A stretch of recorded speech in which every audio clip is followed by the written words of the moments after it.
Hi, everyone, and welcome to Red Lipstick Friday.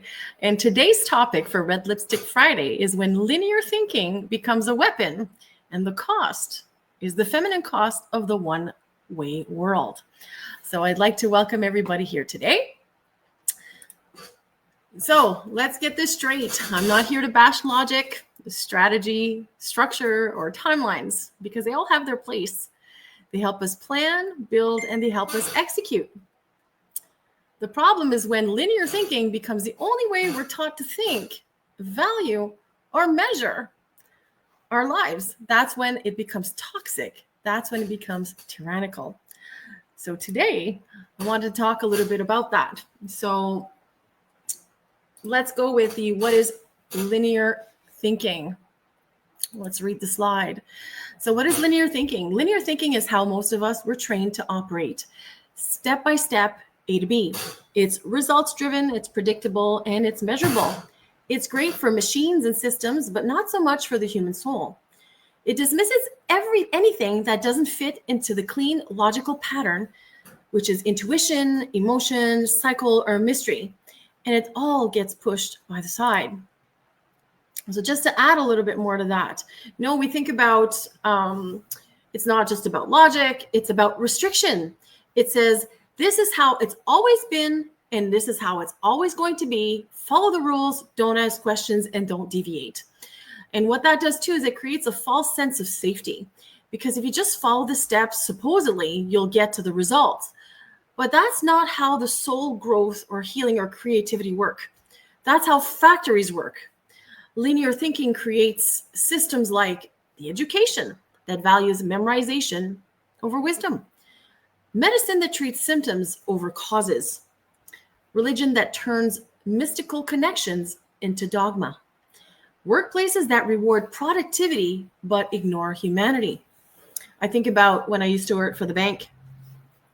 And I remember my boss just pushing and pushing and pushing for, got to meet your targets, got to meet your targets. And that was back in 2008. Okay. So in 2008, that's when they had the stock markets crash, or one of them anyways, where the mortgages and stuff had those issues had come about. And everybody was losing their jobs, they're losing their houses and all that.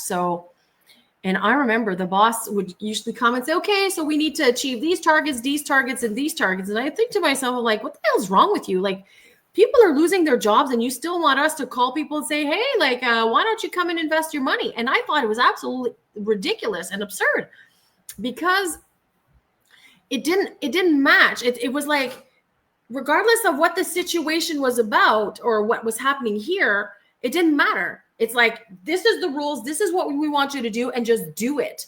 And I was floored. I didn't understand. And because I was really young, I didn't kind of grasp that, but it was ridiculous. And now I understand, because it was all about linear thinking. It had no openness for life, for cycles of life, and I thought I kept remembering to myself going like, I just lost my train of thought. Just sales and having to do certain things. Oh yeah, it was like I would say to them, like, but in a cycle of life. And I remember thinking about that when I was that young, going, well, when we are planting a garden, there's specific times to be planting gardens, and we are doing that. Let's say at the end of May, beginning of June. But we don't start planting like in the middle of February, because that's not the proper cycle. That's not the proper time. So, and I thought, well, then you kind of need to till the ground. You need to plant the seeds. You need to bury the seeds. You need to water them, and you need to do the course. You need to follow the cycle of the garden. And I couldn't for the life of me figure out why work didn't work the same way. It was always about every week, achieve. And it was just like, there was no room for error, or not error, but there was no room for lulls and just life. So yeah, I wasn't a big fan of that. Let's just put it that way. Okay. All right. So when does linearity become tyranny? Well, here's the thing. Linear thinking becomes dangerous when it tells us this is the only valid way to know or to be. When it shames the rest, labels emotions as irrational, silences spiritual knowing, it says if it can't be seen or proven, it has no value. And that mindset doesn't just shape the system, it shapes our self-worth. And this form of thinking is toxic because why? It actually fractures us. And you can't be fully human in a linear world. You have to split off parts of yourself. You're sad? Who cares? Suck it up. It's not convenient at work. You're enraged? Suppress it. Push it down. Because you know what? It's kind of threatening. Oh, you have your period? Oh, you know what, lady? Just power through it. Doesn't matter. Everybody has their cycle. So, suck it up. Your dreams? Actually, we'll just save them for retirement. You have to work now because it's not really practical. And what does that do? Well, that creates burnout, disassociation, disconnections from our body and our soul. And here's the most damaging part. We start to believe that we are the problem. We internalize the system's rejection of our nature and turn it into self-doubt. Why can't I just stay focused all day? Why do I always feel so exhausted? Why can't I just get it together and be consistent? But the truth is that you're not broken. It's the system in which you are in that is broken. And the more you try to force yourself to fit into it, the more you betray your own wisdom. So why toxic patriarchy loves linear thinking? Toxic patriarchy needs linear thinking to survive. It uses it to create hierarchies. Who's above and who's below? Who leads and who obeys? It feeds into capitalism, colonialism, religious dogma. It builds systems that reward control, obedience, and productivity. And it punishes intuition, softness, and stillness. So patriarchy just doesn't mean men in power. It means the domination of a certain way of being, force over flow, logic over emotion, authority over intuition. Linear thinking is the software running the patriarchal machine. It's what allows institutions to function without heart. And how do we know that we know that they operate without heart, right? It's what makes systems care about profit more than people and obedience more than truth. It supports religious fundamentalism that denies mystery in favor of black and white doctrines. Corporate capitalism tells you to monetize everything or else it's worthless. Colonialism that discovers and conquers land that was already alive and sacred. It divides, it ranks, and it exploits. It cannot comprehend partnership. It can only understand control. And here's the kicker. The patriarchy couldn't keep running without convincing us that we need it. That we're too emotional to lead and our wisdom is dangerous. That our way is wrong. So who gets left out? Well, pretty much everyone. Everyone who doesn't fit into the mold. Some women, some empaths, creatives, neurodivergent souls, children, even men who feel deeply but were told to man up. These aren't the casualties of a system that only values what it can be measured. If you move in spirals instead of straight lines, you're dismissed or pathologized. So I also want to say that this system was designed to favor men. Even men are casualties of it. As I said before, sensitive men are told to man up, and women are told that they're too much and too emotional. Do you know why they're too much or too emotional? Probably because the system isn't geared to help them or to minister to them or to benefit them. Healers, artistic people, mystics, and visionary are all pushed to the margins. It suppresses the feminine in all of us, not just women. Feminine energy is the creative force, the inner compass. It what brings life. And that part that feels deeply and loves without agenda. So this isn't just a feminine rant. This is a human liberation issue. So the feminine way, that what's been lost. The feminine way is not chaotic. It's different. It's cyclical. It's intuitive. It's receptive, emotional, mysterious. It actually knows when to rest. Well, not in this world where everything is at extremes, where the woman is got to do everything, and she's just burning out. But in a good feminine way, it feels before it acts. It senses the unseen, and it's been silenced for centuries. But we are in a time of return. The spiral is waking up again. So the opposite of linear thinking is really cyclical, spiral, and intuitive thinking. It's about tuning in rather than pushing forward. It honors the body, the soul, and the seasons. This is how the earth thinks. There are cycles of birth, death, and rebirth. No constant upward progress. Where do you see that in nature? There's ebbs and flows, not endless hustles. There's intuition, synchronicity, and emergence, not just logic and strategy. What we're talking about here is resting during your winter seasons instead of grinding through burnout, trusting your gut instead of only trusting what you can prove, letting ideas emerge organically instead of forcing results, knowing your worth even when you're not producing.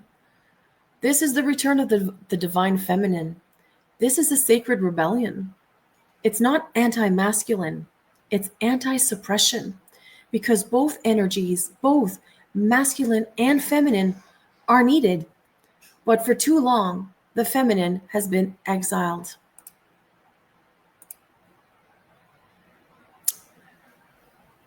This isn't about destroying the masculine, guys. It's about healing the imbalance. Logic should serve intuition, not override it. Structure should support flow, not strangle it. We really do need both.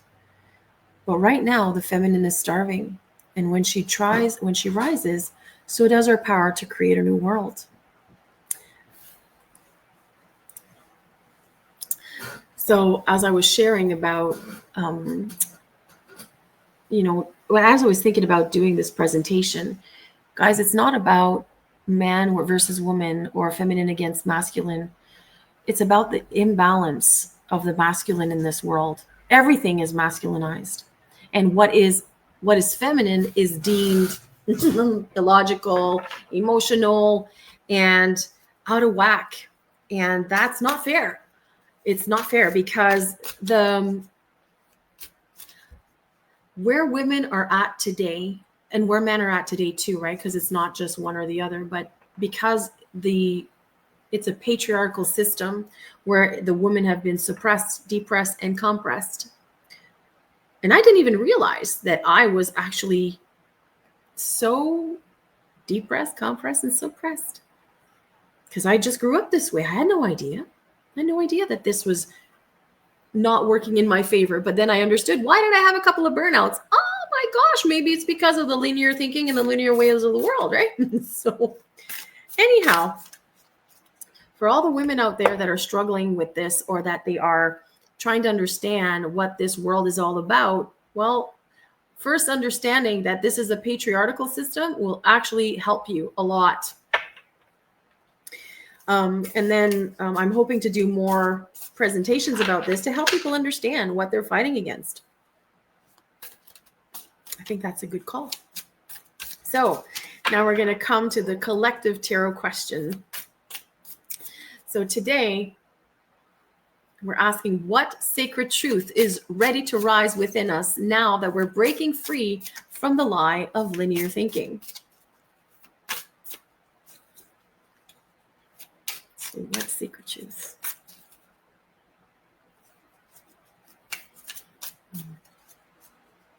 What sacred truth is ready to rise within us now that we're breaking free?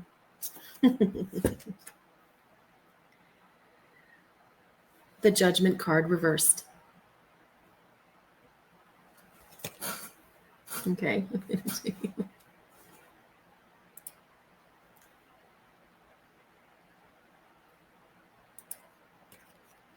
All right. So I'm going to read what The Judgment card reversed to the question, what sacred truth is ready to rise within us now that we're breaking free from the lie of linear thinking?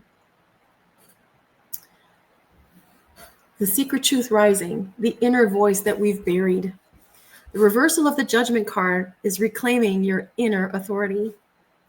The reverse Judgment card often indicates that we've been ignoring our inner call, silencing our intuition, or living according to external expectations and structures like the rigid, linear thinking of the patriarchal world. Now, as we break free from those constraints, the truth ready to rise is this: we are the final authority on our own lives. We are the voice we've been waiting to hear. It also talks about the liberation from guilt and fear of wrong steps. Linear thinking traps us in binaries, right and wrong, success and failure, good and bad.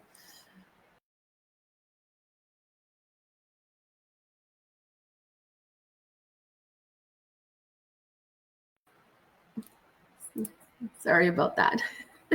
So let me go back to that. So what this card does too is it liberates us from guilt and fear of wrong steps. Linear thinking traps us in binaries, right and wrong, success and failure, good or bad. The reverse Judgment card shows that what we're releasing the deep-seated guilt and fear instilled by the systems that punish deviation from the correct path. The truth is rising. There is no singular right path. There is only alignment with the self. Number 3, resurrection from not from above, but from within. Traditionally, the Judgment shows people rising from graves at a divine call. But reverse, it flips the power dynamic. The call is coming from inside of us. The truth is ready to rise. We are not waiting for redemption. We are resurrecting ourselves. It also is deprogramming the lie that we must be ready. Reversed, this card also reveals the truth hidden beneath perfectionism and hesitation. We've been waiting for a sign, a confirmation, a moment of being ready. But the truth is, readiness is a lie of control. We rise now as we are. Creativity and intuition are the new compass. Linear thinking has kept us stuck in analysis paralysis, fearing change. But now the truth surfaces. Intuition, spontaneity, and imagination are trustworthy and necessary guides for this new chapter. Now the next question will be, what energy is supporting our return to the spiral, to our intuition, and to the divine feminine way of being? Again, the question is, what energy is supporting our return to the spiral, to our intuition, and to the divine feminine way of being?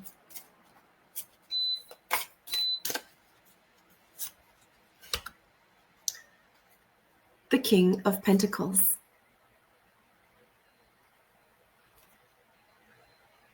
All right. So let's see what the King of Pentacles has to say.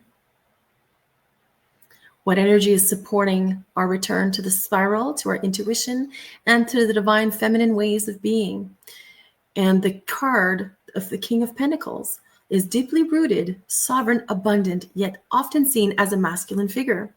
Here's how to interpret this in our context. Supportive energy, the divine masculine in right relation, a grounded masculine holding space for the feminine. The King of Pentacles is the embodied masculine who protects, not controls.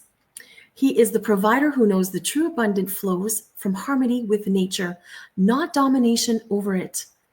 As we return to the spiral, he stands not in opposition, but in devoted support of the divine feminine. He brings the energy of, you are safe to rise. I will hold the crown while you spiral into your power. It's also the anchoring, the intuitive in the physical world. The king reminds us that the spiral, the intuition, and divine flow are not just for etheric concepts. They're meant to be embodied. His energy supports our return by saying, you can live your truth in your body, in your home, in your work. Intuition belongs here too. He brings wealth, structure, and earth magic, not to cage the feminine, but to let her thrive within the material plane. The healing the wounded provider archetype. This card also signals a healing for the distorted masculine, the tyrant, the oppressor, the one who feared the spiral because he couldn't control it. Instead, this king steps forward whole, saying, I no longer fear your chaos. I see your wisdom. I'm not here to tame it. I'm here to witness and protect it. The feminine is returning to a world that is beginning to honor her rhythms again. The creative fertile soil for the spiral to root. As a guardian of the earth element, this king offers stability, security, and provision. He supports your spiral by tending to the soil it grows in, making sure you have resources, nourishment, and rest. His presence says, go deep, wander far. I'll tend the heart while you become.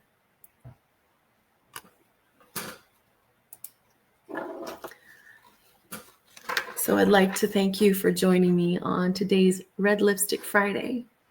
And I hope that this presentation is helping to bring to your forefront what linear thinking is and how it's used against you, whether you're feminine or masculine.